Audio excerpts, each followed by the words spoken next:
এখনো যেটুকু বাকি আছে আস্তে আস্তে আমরা করে দেব। দেখুন, আপনারা একটা গান শুনেছেন ছোটবেলায়, যদি না শুনে থাকেন শুনে নেবেন।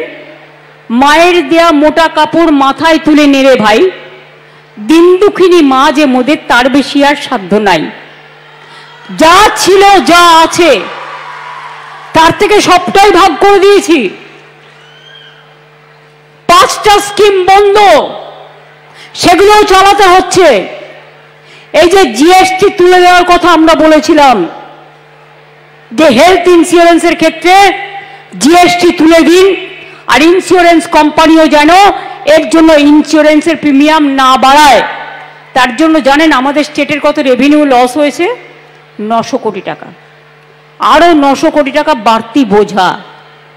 সুতরাং একটা মা যখন সংসার চলে, দেখে মাসে ইনকাম কত, তার থেকে কিছুটা সরিয়ে রাখে।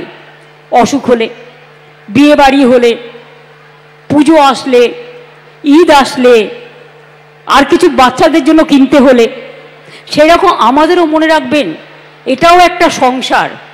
এটা আলাউদ্দিনের ম্যাজিক নয়, এটাও একটা সংসার। এত বিরোধিতা থাকা সত্ত্বেও যারা শুধু বলে যায়, পশ্চিমবাংলা, আমি এটা এক্সপেক্ট করি না প্রাইম মিনিস্টারের কাছ থেকে। আমি তার চেয়ারকে সম্মান করি, কিন্তু আমি যেমন তার চেয়ারকে সম্মান করি, তারও উচিত আমাদের চেয়ারগুলোকে সম্মান করা।